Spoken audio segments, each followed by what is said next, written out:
By now, you've probably seen that mind-blowing video, the one where a drone actually keeps up with Max Verstappen's RB20 for a full lap around Silverstone. No fancy editing, no visual effects, just raw, high-speed tracking in real time. Unreal, right? But here's what most people miss. This wasn't just some off-the-shelf drone casually following an F1 car. No, this was a custom-built flying machine engineered specifically to match the blistering speed, acceleration, and cornering forces of a Formula One car. Something that pushes over 300 kilometers per hour and corners like it's glued to the track. So how did they pull it off? This wasn't luck.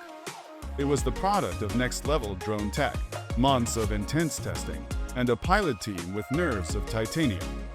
Let's break down exactly how they made the impossible possible.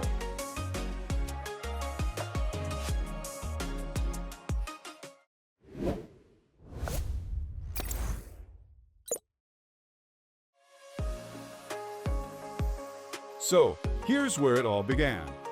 In January 2023, Red Bull reached out to Dutch drone gods and basically said, "Can you build a drone fast enough to follow an F1 car for a whole lap?"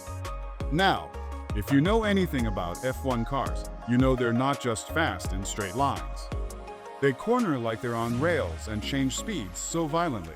It's hard to even watch them sometimes, let alone follow them with a drone. At that time, nothing existed that could do this. Even the best FPV drones topped out around 160 to 180 kilometers per hour and couldn't carry a high-quality camera without sacrificing performance. So, the team had to start from scratch. The very first hurdle, speed. An F1 car can accelerate from 0 to 200 kilometers in under 5 seconds and hit 300 plus on the straights. So, the drone had to match or exceed that acceleration while carrying a cinema-quality camera. The solution? Build a completely custom drone called the Red Bull Drone 1 and design it like a race machine. They ditched anything unnecessary and optimized every single gram. The final drone could go from 0 to 300 kilometers per hour in about 2 seconds. That's faster than the RB20 itself. It used a quadcopter setup with custom-built motors developed with help from a university tech team. Each motor pushing out up to 20 kilograms of thrust combined. That's absurd. Most racing drones don't even get close to half of that. Next challenge, keep it light without making it flimsy. You can't just use plastic or aluminum when you're flying at 350 kilometers per hour and pulling 6 GS in the turns. The drone frame had to survive vibration, stress, and sharp maneuvers without flexing or snapping mid-flight. So, they built the frame using a combo of carbon fiber, glass fiber, and 3D printed polymers. These materials gave them a strong but ultra-light structure. The total weight of the drone, just under 1 kilogram, and that includes a full cinema camera system, batteries, antennas, and the frame. That's crazy light for something that fast. Power was a real challenge. At full speed, this drone burns through battery fast. A regular FPV battery wasn't going to cut it. Those usually last 3 to 5 minutes if you're lucky. So, the team built a custom battery setup that could deliver short bursts of high power while still being light enough to fly smoothly. It's not meant for long flights, just enough juice to get through a full F1 lap, which is around 2 minutes, give or take. Then there's the signal issue. Most drones start losing connection after a few hundred meters, especially if there's interference. But on a big track like Silverstone, where everything's moving fast and the space is wide open, they needed a much more reliable solution. That meant using long-range video transmitters that could send a clear, low-latency feed. So Shaggy the pilot could see everything in real time and respond without delay. Now, let's talk about the camera, because filming an F1 car at 300 kilometers per hour isn't worth much if the footage looks like a shaky mess. But here's the thing. Gimbals are heavy and slow. They wouldn't survive on this drone. So, Dutch drone gods went with a hard-mounted GoPro tuned with precise vibration isolation and post-stabilized the footage using gyro data and real steady software. They also tested different camera angles and aerodynamic housing to reduce drag and keep airflow smooth across the drone. Every wire, every sensor, it all had to be flush with the body. Even with the most advanced drone, it's not going to do much if the pilot isn't up to the task. That's where Ralph Hogenberg, better known as Shaggy FPV, comes in.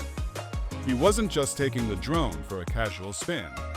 His job was to keep it locked in behind Verstappen's RB20, matching the car's speed, reacting to every break and turn, and keeping the framing spot on, all without any fancy GPS or tracking tech. Just pure skill, practice, and a whole lot of muscle memory. Now, here's where things get even trickier. When the car hits a straight, it creates a lot of turbulent air. Basically, a chaotic airflow that can make the drone wobble. So, Ralph has to fly above that dirty air to keep things smooth. But the moment they head into a corner, he needs to drop the drone down again to stay close and get those dynamic angles. That kind of up and down flying at high speed, it's no joke. Definitely takes some serious coordination, crashes, failures, and iteration. Of course, this didn't work on the first try. They went through dozens of prototypes. Some exploded midair, some caught fire, and some couldn't take the G-forces. Each version gave them new data.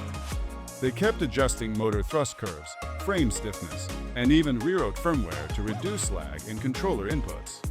And they kept testing in real-world conditions, chasing sports cars, racing bikes, just to prepare for the big day. When everything finally came together, they got their one chance. A cloudy day at Silverstone with Max Verstappen in the RB20. Conditions weren't ideal. The track was damp. Visibility was low, but the drone worked. Shaggy flew it perfectly. And for the first time ever, an FPV drone kept up with an F1 car through straights, corners, and everything in between. It wasn't luck. It was 8 months of hardcore engineering, piloting discipline, and custom hardware, all working just enough in one perfect lap. And that wraps it up. Honestly, the fact that a hand-built drone could keep up with a Formula One car and not just keep up, but film it like a Hollywood chase scene is absolutely next level. It's not just about speed. It's about control, creativity, and pushing limits most of us never even think about. So, that's all for today. If you found this as mind-blowing as we did, hit that subscribe button for more deep dives into crazy tech like this. Got questions or thoughts? Drop a comment below. We'd love to hear what you think about the future of drone racing and filming.